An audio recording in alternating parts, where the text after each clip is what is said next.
So I was first introduced to my next guest, Dan Waldschmidt. Am I saying that right, Dan? It is, yeah, Dan Waldschmidt. Yep, you nailed it. When someone gave me his book, Edgy Conversations, How Ordinary People Can Achieve Outrageous Success. And I watched some of his videos and I learned a lot about him. And this is a dynamic guy. This is a guy who walks into a room and you know he walks into a room. He's an international speaker. He's an author. He's an extreme athlete. He's a business strategist. He's the kind of guy you want in your organization when you want to shake up your sales organization and really increase their output. But he's also a really cool guy. And that's the guy I want to introduce you today. Go ahead. Like the best compliment right there. Really, really cool guy. You know what I mean? He, Dan, I have a way of bringing the mighty down to the real. And Dan and I had an incredibly deep conversation a few weeks ago. And we decided instead of, we can get you the book. We can get you his blog, which is Dow Jones says is the best sales blog on the internet. We can get you to his talks and you can get all that magic. But I also want you to get to know this man who is pretty deep and is really committed to what he does from a deep place. So Dan, thanks for being on the show. Hey, thanks, man. Thanks for having me. So the way this conversation started is you and I frequent some of the same places with people in business suits and high heels and driving really nice cars, and we look really good and we glad hand in the middle of a business meeting. And then we talked about how when people get into their cars, oftentimes they just put their face in their hands because of the stress and the pressures of being who they are, being who they have to be. And you and I connected on that piece also because we're both committed to success. We're both committed to getting to our edges and seeing what we can create. But we don't want to do it at the expense of our time. What's hard about it, by the way, so a bit of background, like you, I spent a lot of time in Washington, D.C. I've been in Greenville, South Carolina as my headquarters, my family for the last 11 years now. So I'm starting to be more South Carolinian than Northern Virginia. But as you can hear, I talk fast, I move fast. You've got 30 seconds, give me the whole thing, as I'm walking down the hall, move on. Headlines only. Headlines only. Exactly. In the South, it's like, let's talk about the kids. Let's talk about church. Let's do all the thing. I'm like, ain't nobody got time for that. Let's move on. So one thing I learned though, and it was kind of that cold water challenge that we were doing for a while.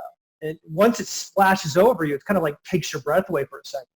Is that you pull into these parking garages in either Tyson's Corner or downtown Washington, D.C., and you pass the brand new Jaguar, the brand new Beamer, the brand new Mercedes, or maybe it's a Maserati or, a Cavalli Mangusta. I mean, there's all these like exotic cars. And then you begin to realize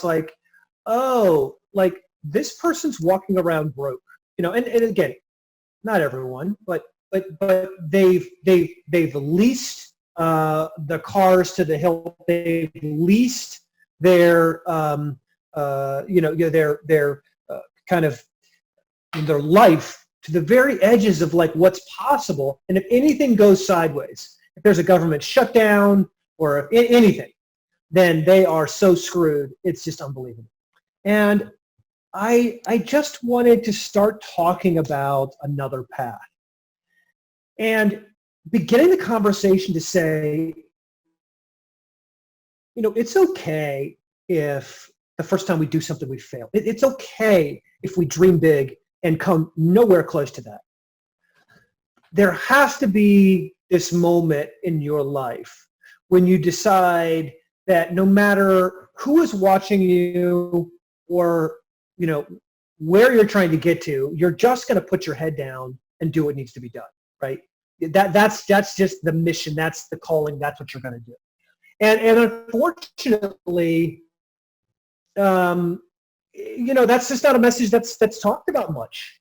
Instead, it's the Grant Cardones of the world talking about, look, why you should have a jet. Who the fuck needs a jet? Seriously, no one needs a jet. By the way, is this PG rated? Should I not curse? I don't know. No, I'm just being Dan. you're in the right place. Don't worry about it. I'm being authentic. It's like why you need a jet. No one needs a fucking jet. You just don't. Sorry. It's all this bravado. And so here's what happens. We end up chasing, quote unquote, our heroes. We end up chasing that person that we subscribe to their YouTube channel. And meanwhile, what we don't know is behind all of that, and I'm air quoting it for those of you who are just listening, their success, that is they're missing this really valuable lesson that you could learn, which is the fact that bad times happen to good people, that it is the truth that just working hard isn't good enough to get you to where you want to be. You got to think differently and act differently. You got to you have to be so resilient that no matter what happens, you're just going to make it work, right?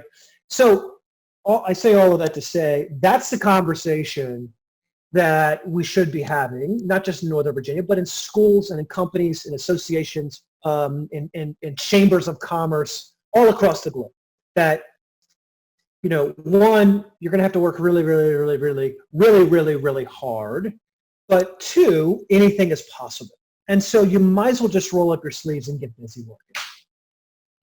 I missed that. You might just roll up your sleeves and what? And get working. Get busy. And here's why that matters. You could spend an enormous amount of time, if you're not careful, working on appearing like you're doing something that's awesome and not actually do anything that is awesome at all. You can be, like I had a mentor once who always used to joke, anytime he would hear somebody say, well, I'm getting ready to get ready. He would say, just get ready. Just get ready. In fact, don't even get ready, just go, And I think that's a little bit of the drama that many of us find ourselves facing. And by the way, if you're wondering, is this me? Is this what's wrong with me? Well, ask yourself, do you feel stuck?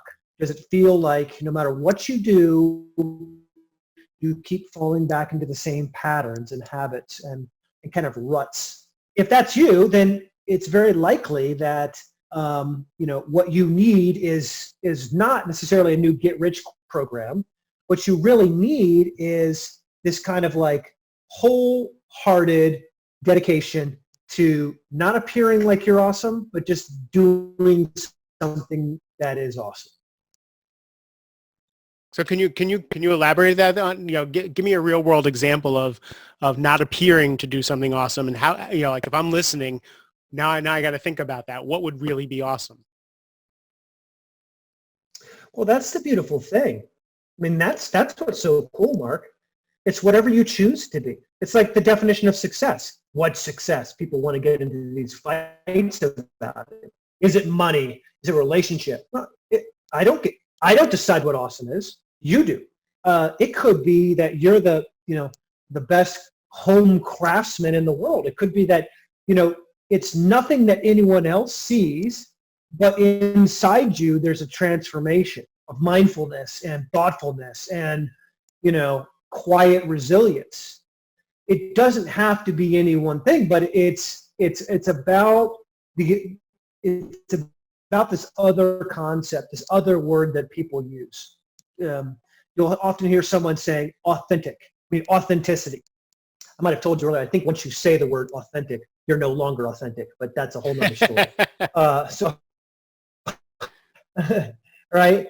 But the truth, here's what, all jokes aside, here's what is true, is that you need to be able to pursue something relentlessly, just relentlessly. By the way, there's actually a book called Relentless, Tim Grover wrote. If you're wondering how to pursue something relentlessly, go buy the book Relentless. He's the guy who trained Kobe Bryant. He's the guy who trained Michael Jordan. And if you want to know why they have such a relentless spirit, then you should talk to their coach, Tim Grover. So very, very interesting sort of coach. But that's that full-throated in pursuit of something, which means when I'm in pursuit, I'm going to learn everything I need to learn. I'm going to be brutally honest with myself because that's how I get better. I'm going to listen to criticism, even though it hurts my feelings. I'm going to admit when I have shortcomings because that's the only way I get better. It changes your whole outlook. All the passive aggression, you've got no time for it. All the pettiness, you've got no time for it, right? What you have time for is this unequivocal pursuit of what's awesome. So the way I translate that is twofold. On one hand, you know, if I need to kind of work it out for myself. On one hand, what I say is, if I'm in a job that's really tough, or if I'm having stress or I'm not having success and I'm failing someplace, I need to go someplace where it might be my zone of genius or my zone of passion and really pursue that. It could be stamp collecting, it could be woodworking, you know, it could be volunteering. And I need to go do that because that will translate into my work life, into my relationships, and into everything else. The other way I look at that is, if I'm in someplace, something that I hate, to go find a job, a vocation, or a way to make a living that's more in line with who I am, even if it's less money, because there'll be success there. So those are the two different tracks I get from what you're saying. Yeah. And look, let's get more primal than this. You know, like obviously a lot of our relationships and a lot of our emotional instability revolves around money, which is, by the way, why a lot of, you know, gurus, another air quote moment, spend their time telling us how to like work from home and make $1 bajillion. Like, do less, make more. By the way, you know, you don't have to be that smart to realize that's not a winning formula to do less and make more. So, so the challenge, here's the challenge. It's like you have this whole mindset of what you should be. You've got these preconceived thoughts about what you should be. Where you really make progress in your life is when you're very clear about what you want and you go and get it. But that's hard. Clarity isn't something that you get automatically. Clarity is something that you earn. Hear me now. Clarity is something you earn once you've taken enough progress forward. I had a friend of mine who was in a job in manufacturing and was struggling, not making enough money.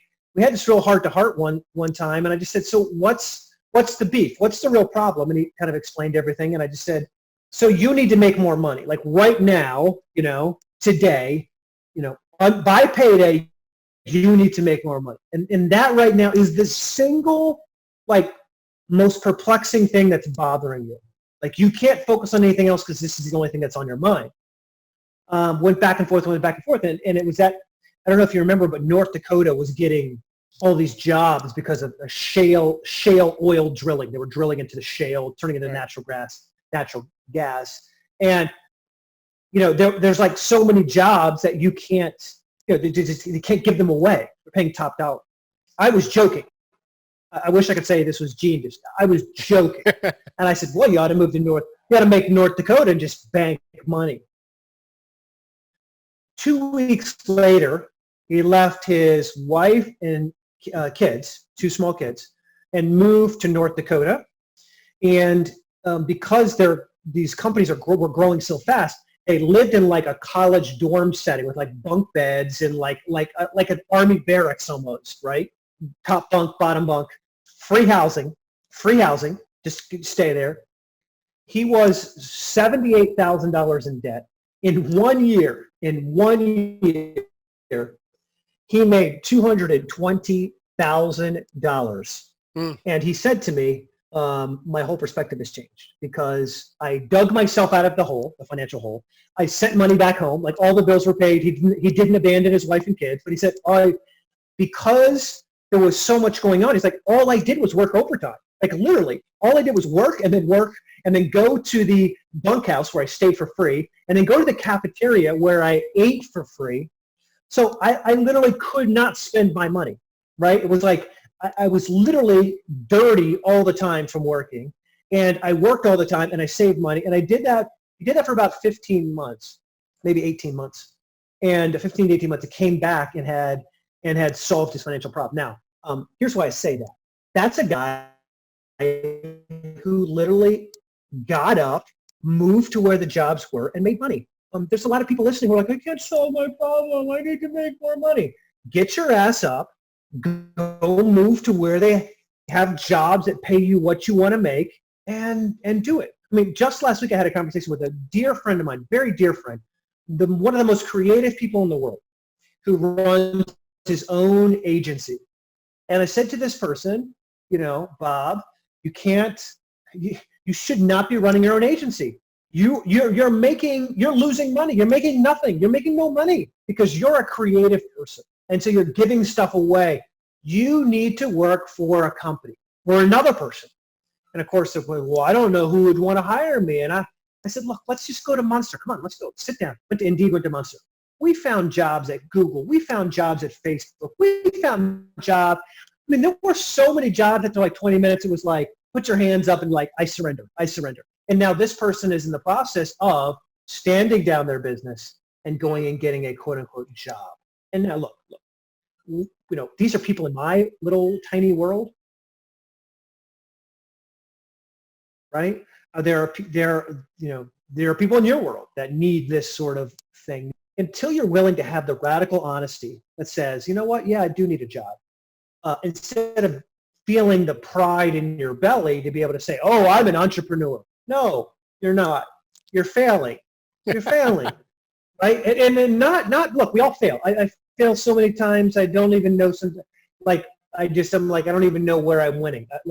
All I'm doing is failing. So I get sort of the mentality of not being depressed, but we're not honest with ourselves. We're not honest with the people in our lives. And so we spend a lot of time going through the motions. We spend a lot of time pretending to be, as we talked about earlier, pretending to be awesome. Instead of just saying, you know what, I want to get out of financial debt so badly that I'm going to pack my ass up and move 17 states away, and I am just going to work myself to the bone. And I'm going to be done with this. And you know what? I'm going to get on my hands and knees and thank God that there are opportunities all around me that I can take advantage of. Like, what an amazing place to be living where you can actually do that, right? And I'm really blown away because I think about now he's come home to his family, his wife and his kids, and now he knows he can trust himself to handle that, right? Now he's a different person. I tell the story in my book. He's changed. His mindset's changed. You're right, Mark. You've earned it, so you don't want to go back to that dark place.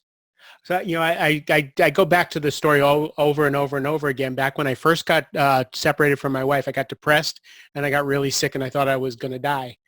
And I made the decision, if I'm going to die, I need to leave $1 million for my kids and my ex-wife, and I'm going to run the Marine Corps Marathon, right? And I did those things, right? I made the $1 million and I ran the Marine Corps Marathon. I gave $60,000 to charity and I didn't die. Who I was after I did that could never lie about being able to accomplish something again, right? And so I hear in your story that the actions, the humility and the actions, as demeaning as it seems to your ego at first, is what actually sets you up to become the person you think you were when you were making believe all that time. Yeah, you've nailed it. So, by the way, I hear people say, well, I've wasted my whole life. And I go, well, unless you're going to die in the next 10 seconds, you haven't wasted your whole life, number one. And number two, look, let's get crazy for a second, right? Let's get really crazy. Colonel Sanders was 65 when he first went down this path of building the billion-dollar company we know as, KFC. So there's no time to be too late. What there isn't time for as well is playing games and equivocating and kind of just going through the motions. The truth is that you only have so much emotional and intellectual capacity. I don't know. I'm sure, Mark, you've done this, and many people listening, you've gone into a meeting and your butt has been in a chair for 5 hours, and you leave and you're like, oh my God, I'm drained. Mm-hmm. You did no exercise. So why are you drained? You should not be drained at all. Why is it that chess players can sit in a chair and become dehydrated? In fact, in some famous chess matches, the chess master will lose 8 to 10 pounds over a day of playing chess. He doesn't move at all. He's not moving. He's not moving his brain. He's not moving his legs on a treadmill. All he's doing is moving pieces on a chessboard. So what this illustrates is that, our brains burn this, like nitrous. They burn so much energy. And so we'll spend that energy, Mark, trying to get revenge on someone. They need what's coming to them. Yeah, sure. But it's not your job to do it. Number one. Number two, I don't know. I mean, is that how you want to invest your time? It's like, Valentine's Day is right around the corner. And like, if you don't give good gifts, like it's a bad thing. I remember one time I sent my wife some roses, and it came in a Waterford crystal. One of my kids took this. I mean, the roses are like what, $100, but the vase, as they call it, it's not a vase, it's a vase when it's too expensive. The vase is $1,000, right? So you can take the flowers, you can throw them away almost. It's that vase. And so I come home one day, and my son is filling it up with Legos. He loved it. He loved the way the glass was cut, and the light came through. He would take it outside and play in the sandbox. And I'm like, I bought your mom a $1,000 vase, and you're using it to fill up with mud and sand. And you know what? That's fine, because that's what you do with kids, right? You let them destroy your things until you're 18, and then you destroy their life by embarrassing them, right? But here, that's like what many of us do is we have this Waterford crystal, beautiful soul. And instead of chasing enlightenment, instead of chasing, purpose, we are throwing that Waterford crystal into this mud, and saying, I'm going to chase revenge. I'm going to make sure they get what's coming to them. I'm going to change my whole day just because someone else made me angry. Oh, I'll do this. I'm not saying it. I'm human. Someone cuts me off in traffic. Damn it, I'm going to catch up with you. I'm going to blow right by you. Like, dude, like this is like emotional capacity you'll never have back. So let me illustrate this one more time in one different way. I do a lot of ultra running, and I've had coaches. One of my coaches, Zach Bitter, is literally the fastest ultra athlete on the planet. He can run 100 miles in a little over 11 hours. Let that blow your mind for a second. 100 miles in a little over 11 hours. And he was explaining to me before I ran one of my first hundreds how the human body works. And he says this to me. He said, Dan, you want to be careful how you burn your energy. And I said, what do you mean? He said, any of us, whether how big you are, how small you are, you have between 70 to 80,000 calories of fat inside your body. That's all of us. So you can burn 80,000 calories worth of fat inside your body. But you have at any one time maybe 2,000 calories of like carbohydrates, fast burning fuel that you have at any one time. And so when you run 100, one of the ways you run fast is if there's this line, and above the line it's so fast you're burning sugar, but below the line you're burning fats. You want to be like at the fastest you can run over a sustained period of time is right at that line, meaning you're burning fats and not sugars. And so what happens is it means you can run for a long time. And I've run 50-kilometer races with no food, no water, right? Just go out there, you run it. It's less than 4 hours, away you go. So he's telling me this whole sort of illustration. He said, Dan, it's kind of like this. It's like a box of matches. You tear out of the book and you light them. Once that match is torn out and then scraped and burnt, you could never light it again. So what he was saying is, like, it's like your body. So if you go out there running like a crazy man, and you're just tearing it up and tearing it up and tearing it up, you're burning this sugar that you can never get back. Like it's gone. And now we have, caloric depletion that leads to dehydration. And like it basically leads to a lot of bad things. Your body starts shutting down. Whether you are Superman or not, your body will shut down. Just how it happens. So he's just sharing this example, and I've never forgotten that. And I think your emotional capacity for each of us is much like that box of matches, where we tear one out and blow up, literally. We light ourselves on fire because someone else got away with something. We'll light ourselves on fire because someone on TV who's paid to entertain us has a political view that's different than ours. We'll light ourselves on fire because someone who we knew in high school posted a message on a social media channel that we think is crazy. And we are constantly burning these matches, lighting ourselves on fire, and we can never get it back. You can never get it back. You've burned that emotional capacity.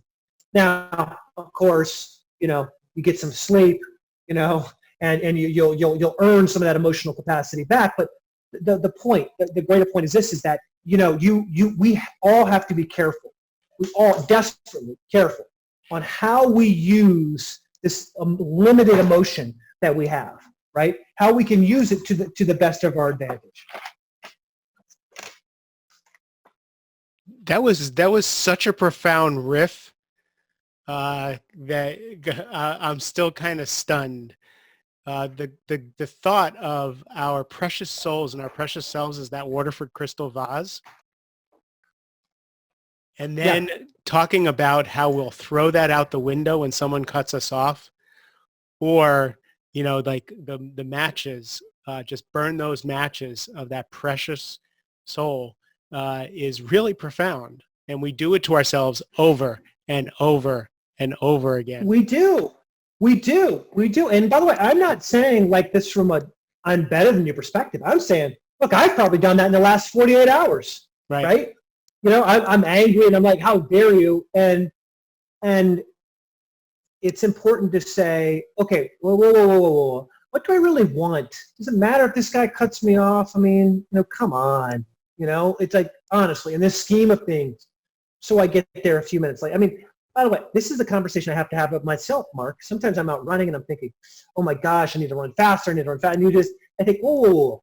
So the difference between running it at full speed and injured and ending up banged up, really banged up, hurt, where recovery takes me a hot minute. The difference between that and running at a competitive but non-banged up pace is 10 minutes. 10 minutes, maybe over a marathon, right? 10 minutes or over a marathon. So it's like, okay, guess what? I'm going to sacrifice 10 minutes so that I can not be banged up, right? So I can be smart about how I'm living. So I guess these are just conversations that we need to have with ourselves, and we need to not duck them, right? We need to just have these smart conversations about how it is we want to live our lives. Very profound. The way I find to remember to do that is first to take a deep breath.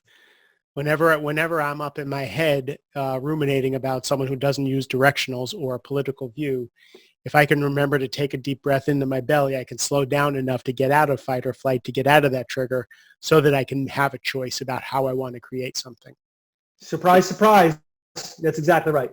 Yeah, right. Yeah. I mean, that's, meditation gets often put in this category of like this foo-foo sort of like bad rap. But the reality is, here's the reality, is that just taking a breath is the very essence of what meditation is all about. And, there is a direct connection, we all know it, between how you breathe and what your body tells you is going on around you. You've seen someone in panic mode, they're stressing out. You see someone who's just calm and they're not, already just by how they're breathing what their state of mind is instantly. Exactly. I was looking for the segue to this. So when I ran the marathon, I had heard an ultra marathoner named Stu Middleman. I don't know if you ever heard of Stu Middleman, but he talked about exactly what you talked about, where there's this zone where you're not stressing your body out so much and burning all those and burning sugar, you're burning fat. And he said the way you can figure that out is, are you breathing in a way that you can hold a conversation? Then is your peripheral vision, can you see what's around you, or are you starting to have tunnel vision? The more your vision narrows, the more you're starting to burn sugar. The more your vision widens, the more you burn. burning fat. And I had a heart monitor and all that stuff, and I was following everything that he said at that point, because I went from not being able to run a mile to running a marathon in 5 months. And, so that comes to my teaching, 10 years later, when we're in fight or flight, our peripheral vision starts to narrow, our breathing starts to shallow, right? And there's nothing we can do. We can only fight, we can always run, or we can only hide when we're in fight or flight. And that's how people nowadays, we spend our time in just a little bit, or maybe even a lot, of fight or flight all day long. So that creativity, that connection, the relationship isn't there until we start to breathe and slow our physiology down. Yep. Yeah, it's fascinating, isn't it? Fascinating, isn't it? You can literally change your mindset. You can literally change your mindset by breathing differently. Isn't that crazy? Isn't that absolutely crazy? It's why it's the first thing I always teach. I always teach people how to breathe before I teach them anything else, because once I teach them how to breathe, then I have someone who can actually hear me. Yeah. So this is great. I can go on all day with you talking about every subject under the sun. So let's just do a quick plug for you. The book is Edgy Conversations: How Ordinary People Can Achieve Outrageous Success. Tell us a bit about the book. I'm going to put a link in the show notes so people can go find it. Yeah, if you want a book, I'll send you one for free. If you just go to freeedgybook.com, I'll just send you one for free. Put your address in, and done and done. So I wrote this back in 2000. I started writing in 2010. It took me 4 years. 550,000 people across the world have bought the book.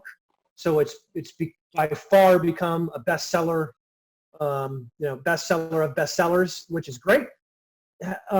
However, what it did for me was kind of set a tone. I didn't set out to make a bestseller, by the way. I set out to write as honest a story about high performance as I could. Is just knowing, for me, what it is that drives high performance, peak performance. And what I looked at is 100+ stories of people who, they had this formula. We call it edgy. Okay. Yep. So my experience of you is that's the germination of the fact that your brutal honesty, your authenticity when you're dealing with people, and how, and the way I would say it is a 5 doesn't make any money and doesn't make any impact. A 0 or a 10 makes money, makes impact. Yeah, that's exactly right. Yeah, that's right. That's right. So it's really about, yeah, absolutely. Yeah.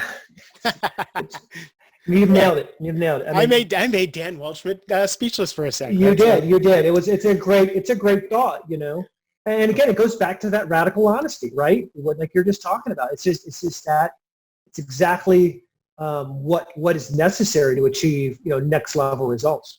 I highly recommend. I'm going to put in the show notes the link to that book. I highly recommend it. I talk about Tim Ferriss says everything that you want is on the other side of a difficult conversation.